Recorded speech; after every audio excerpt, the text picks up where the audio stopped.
Kyrie Irving and Kevin Durant are both likely to be traded. All of the talks and reports are that Kyrie is going to the Lakers because the Lakers are the only team that wants him and would be willing to trade assets in order to acquire him. Kevin Durant has many suitors, and the Brooklyn Nets have recently released an update to what they expect in a return for Kevin Durant. And the return is an all-star caliber player plus several draft picks, which makes a ton of sense, right? The Nets, they cannot tank. They need to stay competitive. They need to stay relevant. And the only way that they can do that is by acquiring guys that can keep them relevant. They don't have a draft pick till 2027, so they have to be at least in the play-in to playoff area. They can't afford to tank because there's no value in tanking. There's no reason for them to restart. So they want somebody that can keep them in the sort of driver's seat going forward. And which team could acquire both players and meet the demands for both players? Well, the Los Angeles Lakers can, right? I mean, you could trade Russell Westbrook, Anthony Davis, the 2 first-round picks, maybe throw in THT and whatever else you need to, Win and Gabriel, whatever. Go get Kyrie, Kevin Durant, take on maybe Seth Curry and Joe Harris. Because at that point, you don't need to save salary, right? Because the Lakers, they are struggling with the Joe Harris and Seth Curry based on reports. The Lakers want Seth Curry. Brooklyn wants to give them Joe Harris because the Lakers want to preserve cap space next season because next season they have like $80 to $100 million to go spend, right? You need to re-sign Kyrie, you need to re-sign LeBron James, and then put pieces around them to contend for championships. But if you have Kevin Durant and Kyrie Irving, you have Kevin Durant for 4 years, you re-sign Kyrie, you re-sign LeBron, there's your salary.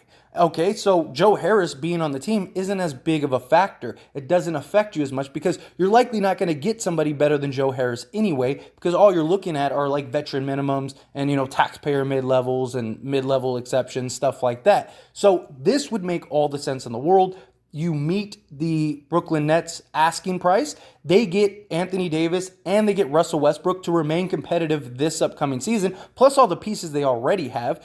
Patty Mills, guys like that. You have enough to be competitive going forward. You have guys like Nick Claxton, so Anthony Davis can play power forward if need be. You're competitive. You get everything you need. Not just that, but they want at least an all-star caliber. Anthony Davis is a superstar. Anthony Davis is top 10 at the worst, especially when healthy, especially when bought in. And so you have those pieces. Not only that, but if you're able to give off Joe Harris, you have essentially $60 million next season and free cap space. You could even get more. You could even get it closer to like 80 million. So the Brooklyn Nets would have all the salary they need to build a team around Anthony Davis and likely build a contender because there's a lot of big name free agents the following offseason. This offseason, there weren't a lot of free agents. And all the big names, we already knew where they were going, and they all went exactly where they were supposed to go, right? A lot of them re-signed with their same teams. So next season,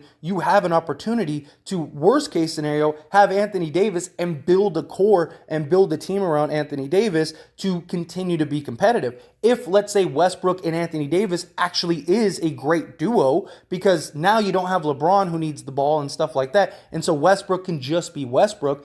Let's say Westbrook gets back to being that triple-double guy, and Anthony Davis goes back to being that 30 and 12 guy a night. And let's say you make it to the second or third round of the playoffs, right? Well, you could always re-sign Westbrook for a smaller amount, or you just let him go, and now you have all this cap space. It would make all the sense because the Lakers are the only team that could take on both, and they're the only team that would want to take on both Kyrie and Kevin Durant. And yes, don't get me wrong. The Anthony Davis trade, I'm sure would hurt. I'm sure LeBron would be a little bothered by it because, Anthony Davis is his guy. But as soon as he sees Kevin Durant and Kyrie Irving on the wings with him and he's bringing the ball up, his life would never be easier. That guy would average 10 assists a game just in his sleep on autopilot.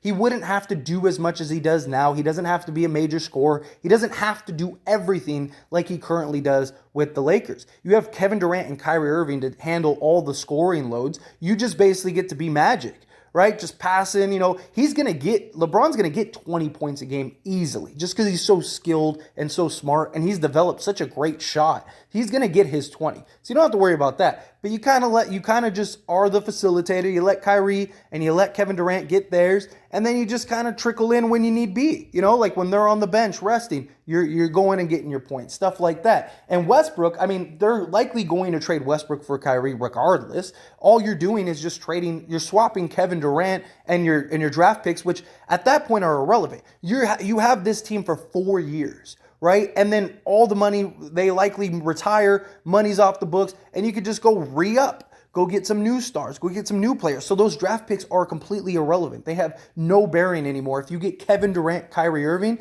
I mean, that's a walking championship. I mean, seriously, that might be the best trio ever as far as like skill set wise goes and scoring and just all the intangibles.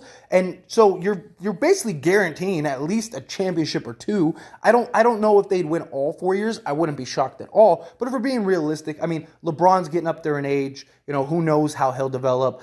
Kyrie, he's always a question mark, especially health-wise, and just is he bought in, is he going to play? Kevin Durant, there's as much as he's shown that he can remain healthy, still a lot of questions. They're still getting up there in age, but I think you get at least bare minimum 2 championships out of this. So Westbrook is no real loss to the Lakers. Anthony Davis, yeah, it would suck, but you're basically swapping Anthony Davis for Kevin Durant. You do that all day, 10 days a week, literally, it's something that you need to get done if it's possible, because Brooklyn has their asking price. The Lakers can meet that asking price. They could also give draft swaps, every single year, give the next 5 years.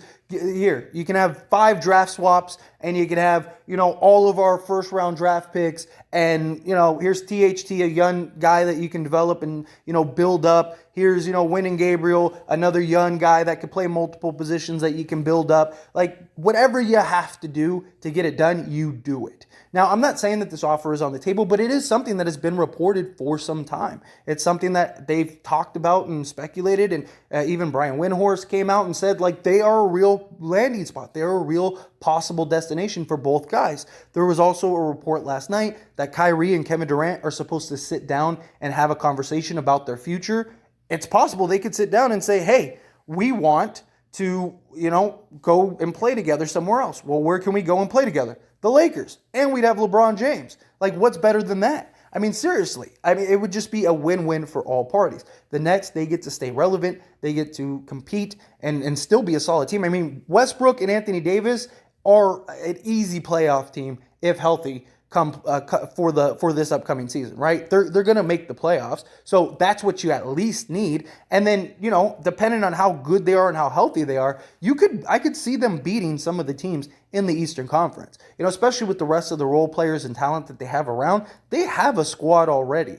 Now, add in these two, and yes, there's a lot of questions, of course, about Ben Simmons. How would Ben Simmons and Russell Westbrook work? Well, there's tons of ways. You could have Ben Simmons play the 4 spot, play the dunker spot. We've seen Westbrook be extremely effective and thrive with the guy that can't shoot. I mean, Steven Adams was averaging 15 points a game all off of Westbrook's assists because he drives to the paint. You have the guy on the dunker spot and he just drops it down and boom, easy buckets. Ben Simmons is also another guy that when Westbrook is sitting, he can run the show, he can run the offense. You have that dual ball handlers. Shooting might not be in it, but you have a ton of shooters on your team already. You have a better natural fit for Westbrook than the Lakers do. So, I mean, you have that. You're going to be at least a playoff team, especially in the Eastern Conference. So you're good there. And then you're going to get your asking price. You get an all-star, superstar caliber player.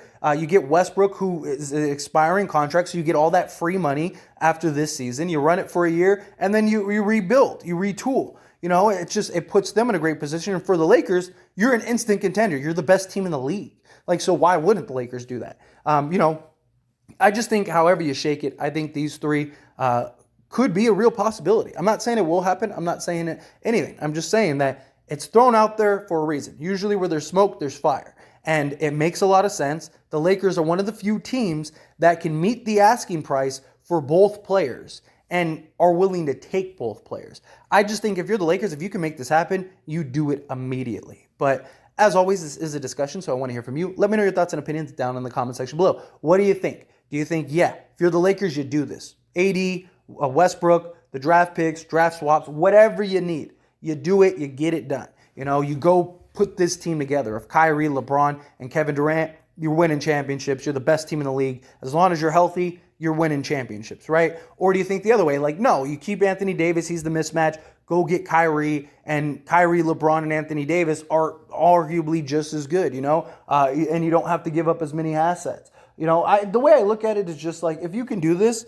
you're going to be good at the time that those draft picks come up, because you have this team essentially for 4 years. So you're talking 2026, and LeBron very likely could play till 2026, especially if he has Kyrie and Kevin Durant, to where he doesn't have to have as much of a workload, as much of a burden on his shoulders. He can kind of rely to them. He can be, with his skill set and his mindset and just his IQ, he could play mid 40s likely. I mean, the way he conditions his body and takes care of himself, he has some longevity. He's going to be in this league likely another 4 years. So you have until basically when those draft picks are up. And at that point, you have all this free salary to go and build a new team. Whatever superstars are out there on the market, now you have that enticement of like, hey, let's keep this going. We just won championships with these guys. We'll win championships with you. Team up, come over here to the Lakers. You got the beautiful LA, you got the sunshine, I just think if this is really a possibility and this can get done, you do this ASAP. You get this done